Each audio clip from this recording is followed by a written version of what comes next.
हाय, स्वागत है आप सभी का सोलो इन जापान के 16वें एपिसोड में। पिछले 4 दिनों में हमने टोक्यो को अच्छे से एक्सप्लोर किया।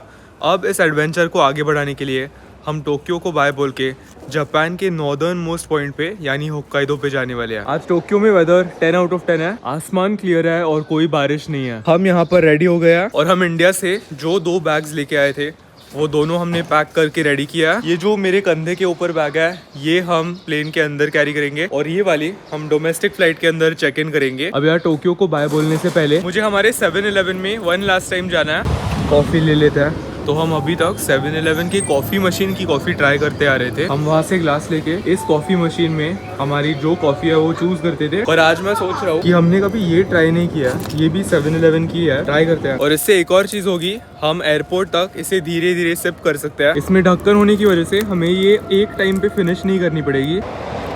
ओके, मैं ये रेकमेंड बिल्कुल नहीं करूंगा। इसमें उन्होंने चीनी डाली है तो कॉफी का पूरा मजा उड़ जाता है। यहाँ रास्ते का काम चल रहा है तो इन्होंने फुल कोन वोन डाल के 2-3 लोगों को रख के यहाँ से एक पाथवे क्रिएट किया। याद है मैंने कहा था जापान में हर दिन वेदर अलग होता है। आज बारिश ना होने के साथ साथ थोड़ी सी गर्मी हो रही है, इसीलिए मैंने स्वेटशर्ट निकाल दिया। अभी भी ठंडा ही है पर इतना ठंडा नहीं कि मुझे स्वेटशर्ट पहनने की जरूरत है। तो हम जैसे एयरपोर्ट से हॉस्टल आए थे वैसे ही हॉस्टल से एयरपोर्ट वापस जाएंगे। तो हमें पहली ट्रेन पकड़नी है हॉस्टल के पास वाले शिन ओकुबो स्टेशन से। ये आ गई हमारी ट्रेन। तो गाइस हम पहुंच गए हैं निप्पोरी स्टेशन। हम आते वक्त भी यहाँ पर उतरे थे और ये ग्रीन कलर की ट्रेन लेके हमारे हॉस्टल के स्टेशन तक गए थे। अभी हम ये स्काईलाइनर लेके सीधा नारिता एयरपोर्ट पहुंचेंगे। स्काईलाइनर यहाँ की एयरपोर्ट एक्सप्रेस ट्रेन है तो हमें झट से एयरपोर्ट तक पहुंचा देगी। तो स्काईलाइनर के लिए अलग टिकट खरीदना पड़ता है, वो हमने ले लिया है। अभी हम उतरने वाले हैं टर्मिनल 2 पे। हमारी है बोगी नंबर 2। तो हम यहाँ 2 पे आके खड़े हैं और हमें विंडो सीट भी मिली है। तो यार ये जो लाइन है इसकी एक ऑर्डिनरी लोकल ट्रेन भी चलती है और एक एयरपोर्ट रैपिड एक्सप्रेस भी चलती है। रैपिड एक्सप्रेस का टिकट ऑब्वियसली थोड़ा सा महंगा है पर हमें अभी टाइम पे पहुंचना ज्यादा जरूरी है। ये वाली लोकल ट्रेन है। हमारी एयरपोर्ट एक्सप्रेस आ गई है।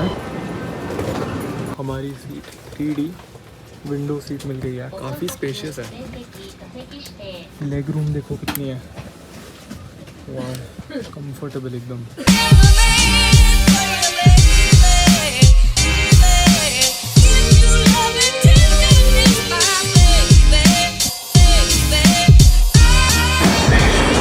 ओके गाइस, एयरपोर्ट पहुंच गए हैं। अभी टाइम इतना नहीं है, जल्दी से चेक इन करते हैं। हमें जाना है टर्मिनल 3। एयरपोर्ट कर दिया है एग्जिट। अभी हमें 500 मीटर चल के T3 जाना है। एस्केलेटर लेके हम जाएंगे ऊपर। मैं बस प्रे कर रहा हूँ कि ज्यादा क्राउडेड नहीं है। ये हमारी जापान में पहली डोमेस्टिक फ्लाइट है तो क्या एक्सपेक्ट करना है कोई आइडिया नहीं है, बस मिस ना हो जाए फ्लाइट। इस दीवार पे उन्होंने सारे OG पोकेमॉन लगाया है। सिनो मेरा फेवरेट रीजन, इन्फर्नेप। सो उन्होंने generation by generation ascending order में सब कुछ अरेंज किया है। ये है हमारी फ्लाइट 12:15 साप्पोरो। हमें जाना है चेक इन काउंटर E। यहाँ सेल्फ चेक इन सिस्टम होती है और इस तरीके से हमें बोर्डिंग पास मिल गया है। कोई क्राउड नहीं था, हमें बोर्डिंग पास और चेक इन की रिसीट मिल गई है। ऑलमोस्ट 5 मिनट में सारा काम हो गया। ये मेरे जिंदगी का सबसे तेज एयरपोर्ट एक्सपीरियंस था। इन लोगों के सिक्योरिटी चेक में बैग के सारे इलेक्ट्रॉनिक्स निकालने नहीं पड़ते, सिर्फ लैपटॉप, बाकी सब कुछ अपेरेंटली बैग के अंदर ही चलता है तो बैग हम वैसे ही डाल देते हैं। पूरे प्रोसेस को सिर्फ 12 मिनट लगे। ये है नारिता एयरपोर्ट का टर्मिनल 3। यहाँ से सारे डोमेस्टिक फ्लाइट्स निकलते हैं और आज शायद वीकडे होने की वजह से जापानीज लोग भी इतना ट्रैवल नहीं कर रहे हैं। हमारा गेट नंबर है 175। बहुत ही यूनिक सा एयरपोर्ट है, ऐसा लग रहा है कोई मेज चल रहा है। ये है इनके डोमेस्टिक के गेट्स, सिर्फ एक दुकान है, बाकी सब गेट। ये ऐसे बैठने के लिए जगह। हमारा प्लेन लग गया है, देखो। ये एयरपोर्ट बड़ा अजीब सा है, यहाँ पर सब ऐसे केज में है ना, ऐसा लगता है कोई जेल है। ये देखो ना, ये गेट तो ठीक है पर प्लेन का दरवाजा इतना प्रोटेक्टेड है, देखो जाली। बोर्डिंग चालू हो गई है। यहाँ पर जो भी विंडो सीट्स पे बैठे हैं उनकी बोर्डिंग पहले होती है और फिर बाकी के सारे पैसेंजर्स की। ऑलराइट, हमारी पहली डोमेस्टिक फ्लाइट, अच्छा एक्सपीरियंस होगा। ये है हमारा प्लेन। वाओ, हमारी सीट 24 है। क्रिएटिन बॉडी बिल्डिंग इंडस्ट्री का सबसे ज्यादा रिसर्च सप्लीमेंट है। अपने ट्रेनिंग सेशंस और रिकवरी को नेक्स्ट लेवल पे लेके जाने के लिए मैं मसल ब्लेज का क्रियाम्प इस्तेमाल करता हूँ। सिट्रस ब्लास्ट फ्लेवर को चेकआउट करने के लिए डिस्क्रिप्शन बॉक्स में पहली लिंक को क्लिक करना। स्वागत है आप सभी का जापान के नॉर्दर्न मोस्ट आइलैंड पे होक्काइडो। हमने अभी होक्काइडो के कैपिटल साप्पोरो सिटी में लैंड किया है। स्वागत है आप सभी का साप्पोरो के नए एयरपोर्ट शिन चितोसे से। सो ये था हमारा JR होक्काइडो का पहला एक्सपीरियंस। एक मेन डिफरेंस यहाँ के ट्रेन्स और टोक्यो के ट्रेन्स में, होक्काइडो के जो भी ट्रेन्स है वो टोक्यो के कंपैरिजन में बहुत ही ज्यादा ओल्ड फैशन्ड है। टोक्यो के ट्रेन्स में ट्रेन के अंदर बहुत ही फैंसी डिस्प्लेज, टीवीज, ग्राफिक्स ये सारी मॉडर्न चीजें रहती है। पर ये ट्रेन थोड़े से पुराने होने की वजह से एक भी डिस्प्ले नहीं था, बस एक ट्रेन का मैप लगा हुआ था और जो सीट्स भी थे वो भी काफी पुराने थे। अभी हम सबवे लेके हमारे हॉस्टल तक जाएंगे। हम स्नैक के लिए ये उठाने वाले हैं और हम फाइनली पहुंच गए हैं। स्वागत है आप सभी का साप्पोरो सिटी। पहले इंप्रेशंस बहुत ही ज्यादा ठंडा है। ये जापान का नॉर्दर्न हिस्सा होने की वजह से अभी दोपहर के 3 बजे समर में 13 डिग्री टेम्परेचर है। ऑल्सो एक बहुत इंपॉर्टेंट स्टेशन जिसका नाम हम सबको याद रखना पड़ेगा वो है सुसुकिनो स्टेशन। यस, काफी फनी नाम है, पर ये हमारे हॉस्टल से सबसे नजदीक वाला स्टेशन है। ओके, मैं ठंडी की वजह से कांप रहा हूँ, इसीलिए हम जल्दी से इस चेक इन बैग में से हमारा स्वेटर निकालेंगे। हमें शायद शाम को मार्केट जाके कान कवर करने के लिए कुछ लाना पड़ेगा। मुझे पता था होक्काइडो में ठंडी रहती है, पर समर में इतनी ठंडी होगी ये पता नहीं था। इस लॉसन का लोकेशन बड़ा मस्त है। एक और चीज,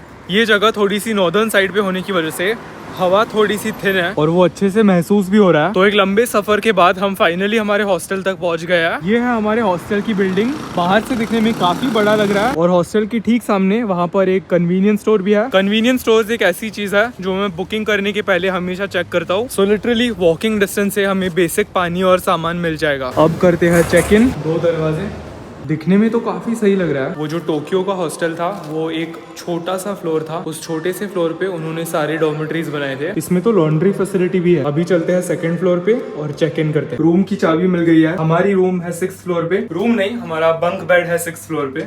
कुछ इस प्रकार का है। अच्छा, 6-5 यहाँ पर हम टैप करेंगे। अंदर का टूर, एक लॉकर है, एक लाइट है और एक चार्जिंग बोर्ड। ये अगर दबाया तो ये लाइट बल्ब चालू होता है। सो गाइस, ये है शावर रूम। यहाँ पर लॉन्ड्री सिस्टम भी काफी अच्छी है। वॉशिंग मशीन और ड्रायर दोनों है और ये जो 2 छोटे क्यूबिकल्स है ये शावर एरियाज है। और ये है रिसेप्शन और कॉमन एरिया। रिसेप्शन है वहाँ पे। यहाँ पे इन्होंने टूरिस्ट अट्रैक्शंस के बोर्ड्स लगाए हैं। ये है कॉमन सीटिंग एरिया। यहाँ पर एक छोटा सा किचन भी है जो हम इस्तेमाल कर सकते हैं। बेसिक कटलरी और सामान, माइक्रोवेव, ओवन, राइस मेकर। ये भी देखो, टीवी है, एक काउच है और एक टेबल टेनिस टेबल। गाइज, यहाँ रोड के बीचों बीच से ट्रेन चलती है। ये देखो, हमने अभी अभी ये ट्रेन ट्रैक्स क्रॉस किए और वहाँ पर एक्चुअली एक स्टेशन है। ये हमें जरूर एक्सपीरियंस करना है। तो अभी शाम के 4 बज गए हैं और हमने सुबह से कुछ नहीं खाया है। अगर आप एक रामेन फैन हो तो आपको मीसो रामेन पता ही होगा। मीसो रामेन की शुरुआत यहाँ से हुई थी।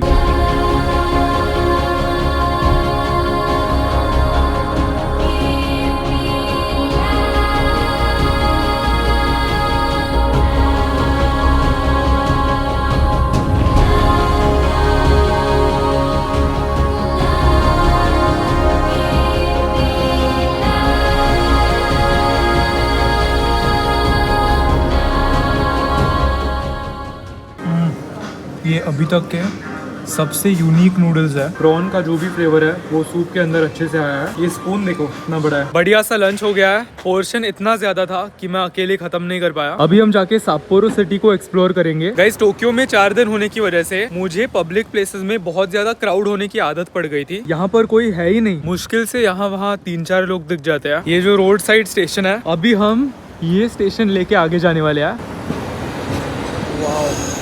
कितना यूनिक एक्सपीरियंस है ये। वहाँ से गाड़ियाँ चल रही है, सड़क के बीचों बीच ट्रेन।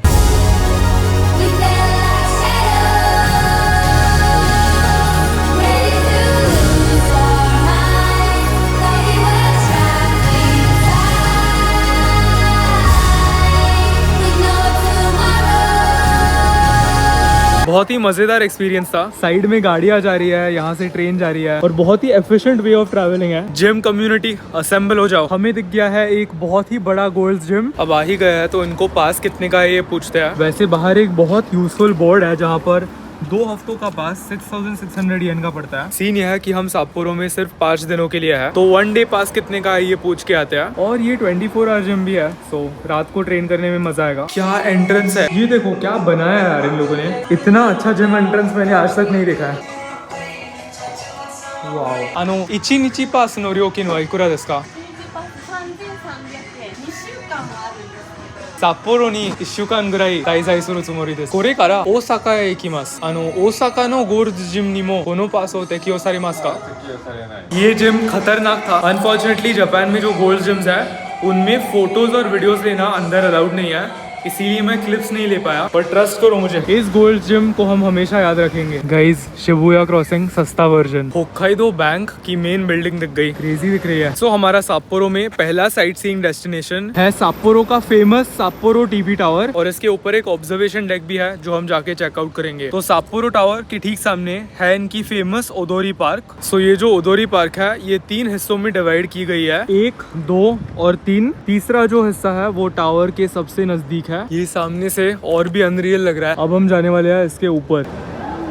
हम जाएंगे तीसरे फ्लोर पे। टिकट मिल गया। वाओ, अब ये लिफ्ट हमें ऊपर लेके जाएगी। सही लग रहा है। ऊपर से और खतरनाक व्यू आएगा। ये देखो, अभी हम जिस पार्क में थे वो पार्क है। काफी अंडररेटेड ऑब्जर्वेशन डेक है मैं कहूंगा। आई थिंक अगर आपको साप्पोरो सिटी का बेस्ट व्यू चाहिए तो ये डेफिनेटली बेस्ट ऑप्शन है। ये जो है माउंट मोएवा, जो वहाँ उस पहाड़ पे लोकेटेड है, वहाँ पर हम कल जाने वाले हैं। तो उस पॉइंट को ऐसे ऊपर से देखना काफी एक्साइटिंग है। इन्होंने एंट्रेंस पे टिकट के साथ साथ ये व्हाइट चॉकलेट दिया।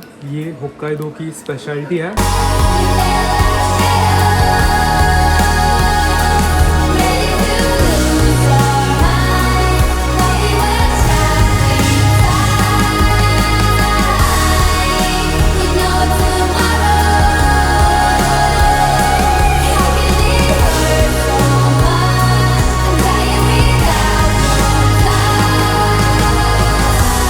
हमने सुबह से कोई पानी नहीं पिया है तो जल्दी से ये उठा लेंगे। हमें एक बहुत अच्छा स्पॉट मिल गया है। यहाँ एक नदी चलती है तो हम यहाँ पर बैठ के थोड़ा सा हाइड्रेट करेंगे। ये बड़ा नया कॉन्सेप्ट है, 24 आवर फिटनेस और स्टडी और वर्क स्पेस। क्या बात है। हमारा बेसिकली जो डेली रूटीन होता है वो हम सब कुछ उस बिल्डिंग में कर सकते हैं। ये इंसान है या स्टैचू है, गेस करो। इंसान है। जैसे ओसाका में ग्लीको की साइन बहुत फेमस है, यहाँ साप्पोरो में ये निक्का की साइन बहुत फेमस है। और ठीक साप्पोरो के हब यानी सुसुकिनो के सेंटर में बहुत सारे टूरिस्ट इस साइन को देखने के लिए आते हैं। मैं एक्चुअली काफी सरप्राइज्ड हूँ। जब हम दिन में यहाँ पर आए थे ना लोग थे ना इतनी एनर्जी। अब ऑल ऑफ अ सडन जैसे ही लाइट्स ऑन हुए हैं ये पूरा स्ट्रीट बहुत एटमॉस्फेरिक हो गया है। सो साप्पोरो की जो भी नाइट लाइफ है वो सब इस एरिया में कॉन्सेंट्रेटेड है। अलग अलग बार्स है, अलग अलग क्लब्स है, सेंटर ऑफ अट्रैक्शन बन गया है। तो गाइस, आज डिनर बाहर करने के लिए कोई एनर्जी नहीं है, इसीलिए हम ये सुशी स्टार्टर्स के लिए और यहाँ से कुछ मेन कोर्स उठाएंगे। हमने हॉस्टल के पास वाले कन्वीनियंस स्टोर से डिनर उठा लिया है। कन्वीनियंस स्टोर्स का एक और एडवांटेज है, अगर आप जापान में बाहर एक मील करोगे कम से कम 1000 येन आएगा। कन्वीनियंस स्टोर से मैंने 5 से 6 चीजें उठाई और वो भी सिर्फ 600 येन में।